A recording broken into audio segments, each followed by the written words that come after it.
We're now on our way to Mexico, and our passion is to go the slower dirt roads and back roads, although since we're on a limited time schedule, we'll have to go the interstates part of the way and many paved roads through various different places. The first leg of our journey will take us through the Oregon desert to our desert hideaway, where we'll spend our first night in an old camp trailer out there. We follow along an old fallen down fence and through a sea of sagebrush till we get to the place where our desert hideaway is. Although it is after dark, we see no sign of anything, not even as much as a jackrabbit, just sagebrush, sagebrush, sagebrush, and a real nice dirt road. And finally, we get to the spot where our old camp trailer sits, and we'll go through the gate and go in and spend the night. Our bed is already made. Even though the mercury drops down fairly low that night, we'll be perfectly comfortable. We have plenty of bedding to keep us warm, and we'll go in and get it ready and jump into bed. It's a full moon. We're blessed with a full moon tonight, and what a sight, with the quiet of the desert and the full moon shining upon us, almost making it light like daylight. According to National Geographic, there is less light pollution in this area than any other place in the entire world, so we get a clear view of the moon standing tall in the sky. That night is over in next to no time, it seems like, and we have to get up and get on our way again. The Staines Mountains, standing tall in the background beyond our fence, is covered with a new coat of snow. With our limited income, we are shocked at the price gas is at the gas pumps, but that's something we have to have, so we'll go ahead and get it. Our next stop will be at Hawthorne, Nevada. This is a military town, and it's supposedly the largest army depot in the country. There are numerous weapons of war on display in all the parks, and they even have a museum here, a military museum. There's some pretty good sized guns standing in the park. There are weapons of war of all sizes, shapes, and colors right next to the highway, standing there where anyone can go in and take a look and see in front of the military museum. Unfortunately, the military museum wasn't open this time. We tried to hurry and get there when it would be open, but it didn't work out for us. So we'll just have to look through the window and watch some of the guns that are outside. There's some very strange looking shells and rockets here that definitely had their purpose in war. Then we can look through the window into the museum. We never seem to make it at the time when the museum's open. I guess maybe we need to call ahead and find out when they'll be open and make sure to be there at the right time. But anyway, we can peek through the window and see the stuff inside. There are even some mannequins wearing military uniforms amongst all the different weapons of war inside, and even a gift shop. I don't know what there'd be in the gift shop, but I could only guess. And then more rockets and big shells all over the place. When I was drafted into the military in the late 1950s, that was the Cold War with Russia. I was in a missile base, and it was the large Nike missile. I couldn't find any of them here, although I looked. They very well should have some, but I just didn't see them. Maybe we'll come back at a time when the museum is open and look and see if we can find the Nike Hercules missile, which I was stationed for 2 years in the base with them, and that was during the Cold War with Khrushchev. I thought I was even going to meet Khrushchev. He came to the United States and they had him scheduled to come to our missile base. So it was a mess. Spot painting and cleaning day and night. We cleaned and got ready for Khrushchev, and I was so anxious to get a glimpse of Khrushchev, but when he got here, they told him what they had planned for him, and he says, I don't want to see any military bases or any military weapons. I want to go to Iowa and see some of the cornfields. So he ended up going to Iowa and seeing some of the farming. Since Russia was having some problems with their agriculture, he thought that would be his best bet. So I missed out on seeing him, and really, I think he made a wise choice. As they flew him to Iowa, he looked out the window and he said, you guys are going to have this entire place paved in a few years. And he said, there won't even be any place for me to bury you. So the legend goes, and I'm not certain how true that is. One thing for certain, they have a lot of military equipment here and some really big tanks and big rockets and shells of all kinds. It looks like it's totally overkill. I think for warfare we should go back to using clubs only if we have to have war. Since it got late and we were uncertain of a place to camp, we usually don't do this, but we spent a night in a motel. As we're underway the next morning,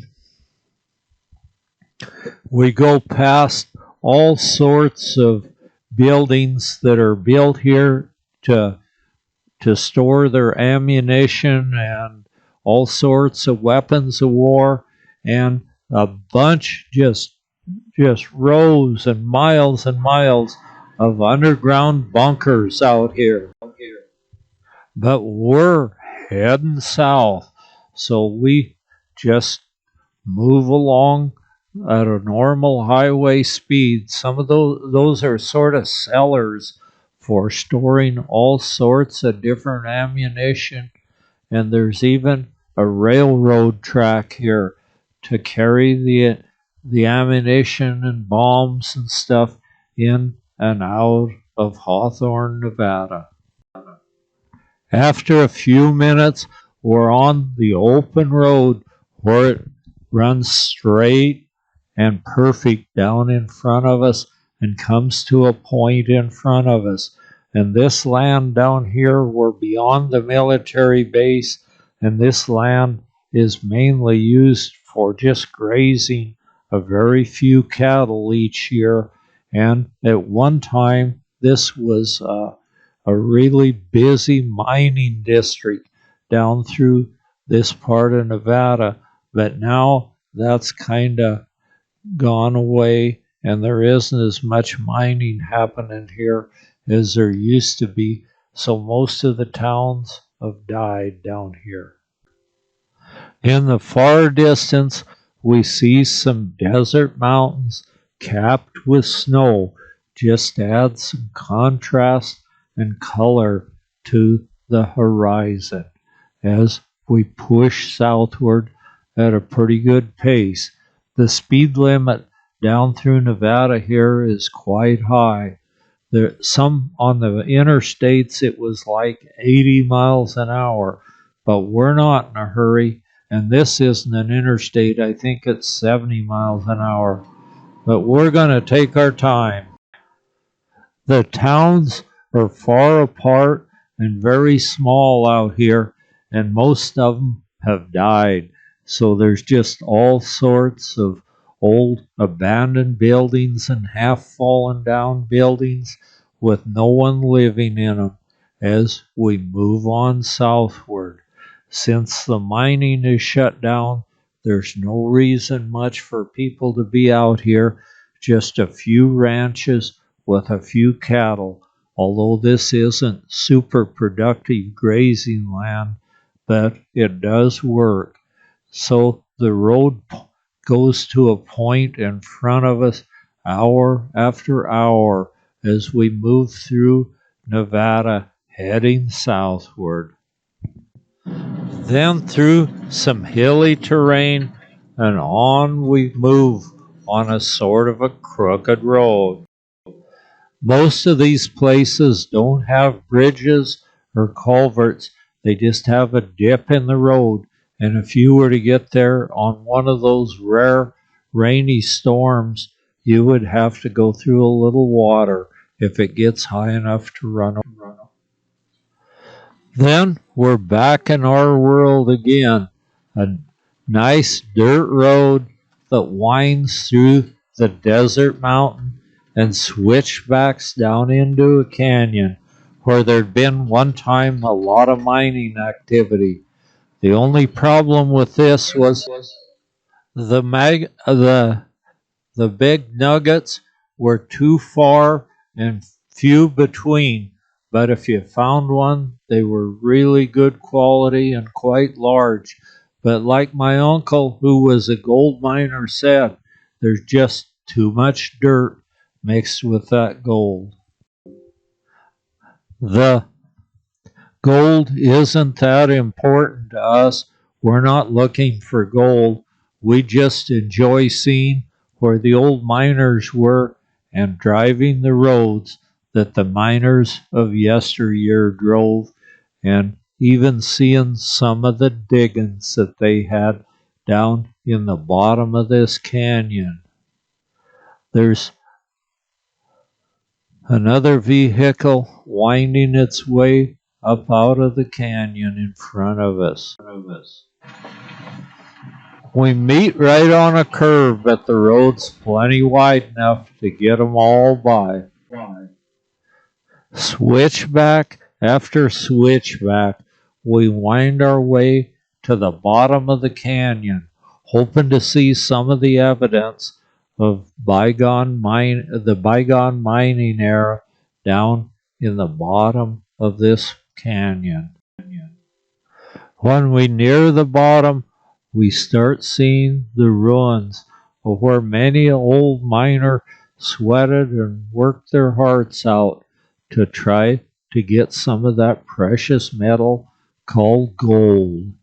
There's even the house where they lived and the workshop where they made a lot of their equipment out of old wrecked car parts. That was the favorite thing to make your mining equipment out of. And there's all sorts of things to sort the gold from the rock. Some of the head rigs still proudly stand in front of a clear blue sky.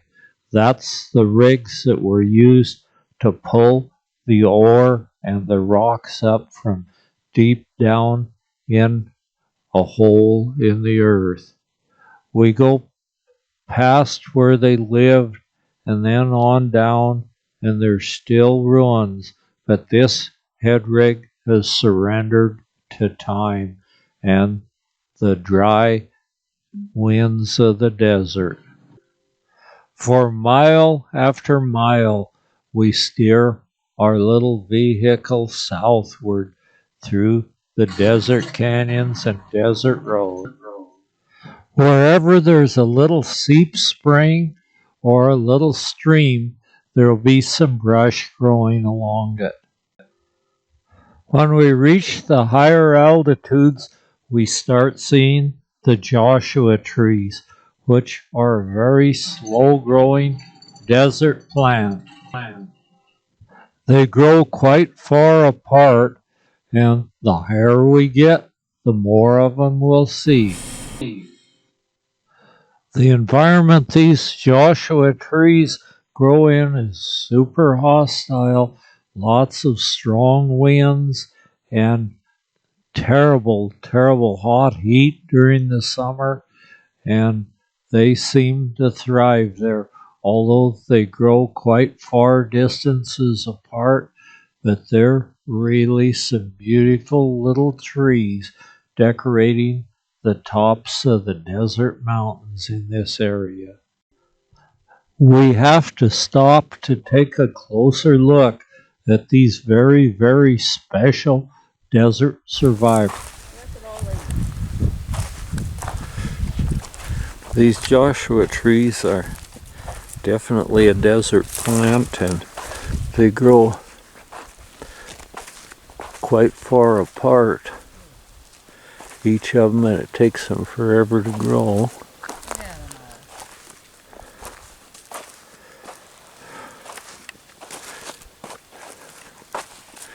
They make use of every bit of moisture they can get.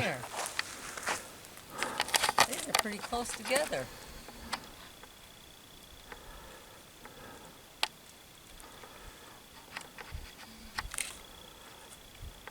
Joshua trees. And here's a pretty perfectly shaped Joshua tree. There's even a hole where a critter has made a nest in that one.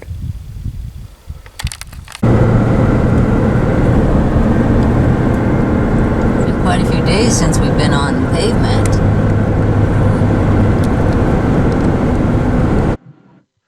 On pavement once again, and this time we gotta try to make some time and get as far south as we can before the sun touches the horizon tonight. So we'll have to just take in the beautiful views of the desert as we move down a paved road for quite a little while. We're now in Death Valley National Park, and we're going through it on the paved road, and we can see this little ribbon of a road going up and down hills and then past the general store. Marge wanted to stop and buy some ice, so she bought some ice as we head on south toward Las Vegas. We can tell we're getting into Las Vegas. The roads get wider and wider with more and more lanes and lots of overpasses and lots of tall skyscrapers on the distant horizon. But we found it to be quite nice going through Las Vegas. The people were quite courteous on the freeway, and there was no honking horns or any gestures at all. It was just a pretty polite, nice crowd as we move our way through Las Vegas. The only problem we had was we were using the GPS to get through Las Vegas, and it just kept taking us in circles. So we finally gave up on that notion, put the thing away, and just headed out. And we got through Las Vegas in next to no time. It was really sort of a pleasure to go through Las Vegas. It would be kind of nice to take some time and go see the sights of Las Vegas sometime when we have more time. But now we have to be on the road and get through Las Vegas as fast as we can to head on south. There's definitely a remarkable contrast from where we are to Las Vegas, but a contrast is good, and we are going right through, just whizzing right through Las Vegas without even a little sports car coming up and roaring their muffler at a deafening rate. We're just going through there maybe at the right time of day.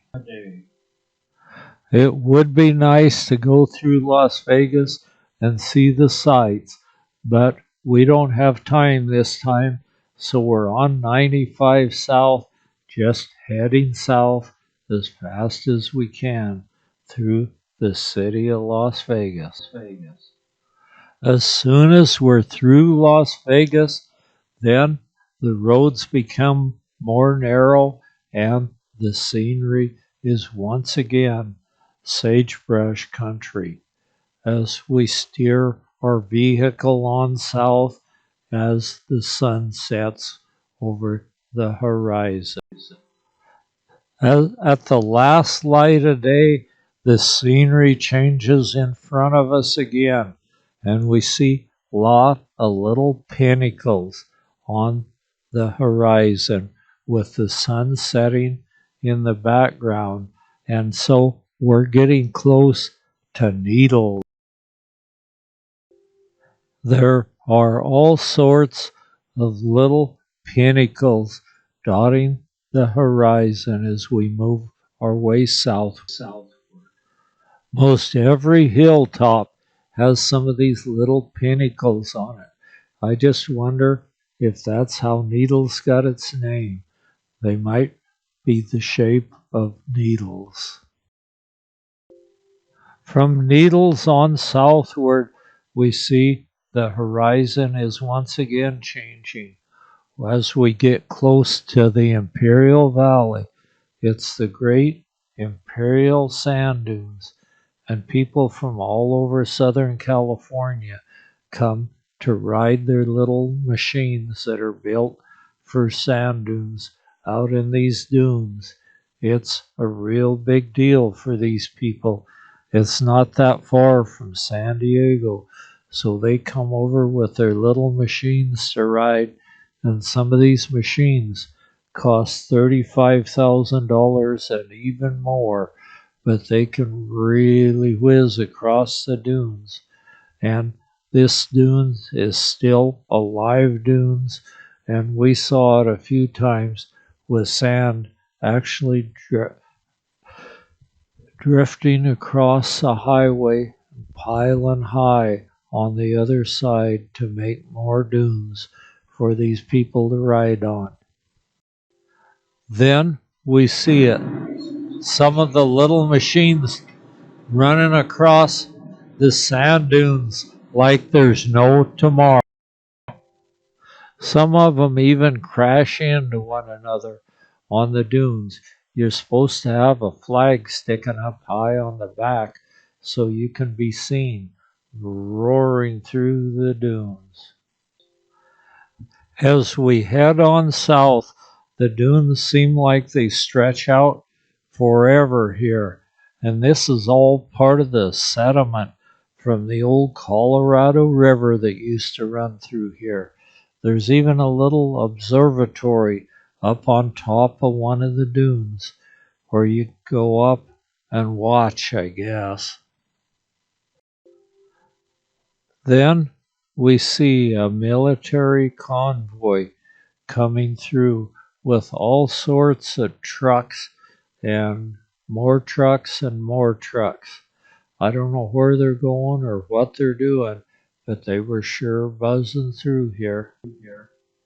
We found us a place to camp that evening, since it already was getting dark, and the next morning we're over at Mexico.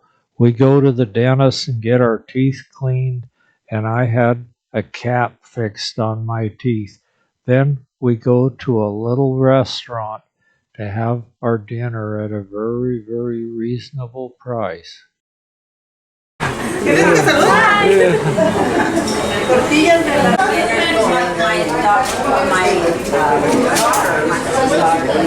a pharmacist. Yes, she 5 years in pharmacy. And then she got her doctorate in pharmacy. So you're here so many years.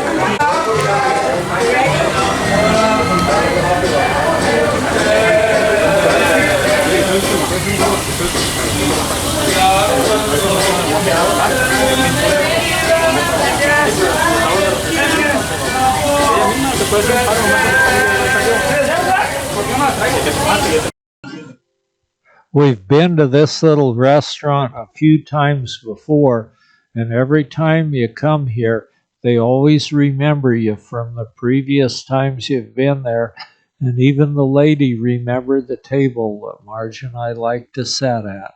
So it was really fun going to Mexico. We're camped right in the edge of the Imperial Valley, and this is in California. We don't stay in Mexico overnight. We come back to the United States to spend the night. But wow, what a neat place. This Imperial Valley is just as flat as can be, and part of it is irrigated. We're right on the edge of where it isn't irrigated, and so there's just brush and sand dunes here, which is really nice. And the coyotes howl good at night, and there's even the little kit fox all over the place here. So we're having a great night here in the Imperial Valley.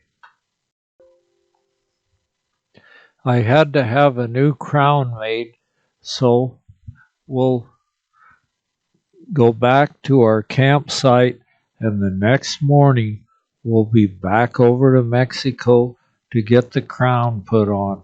They make the crowns right in the dental office, so you can usually get them the same day or the next day. And the sunrises and sunsets are absolutely Such a second beautiful to none. sunrise. The night was very quiet and peaceful, and the next morning we're wakened by another great sunrise over the great Imperial Valley. It seems like about the only thing that grows here is a little bit of brush of a few different species, unless you have water on it. And where they can irrigate it and water it, they've leveled the land out, and there's some of the best farmland in the entire country just out beyond where we're camped.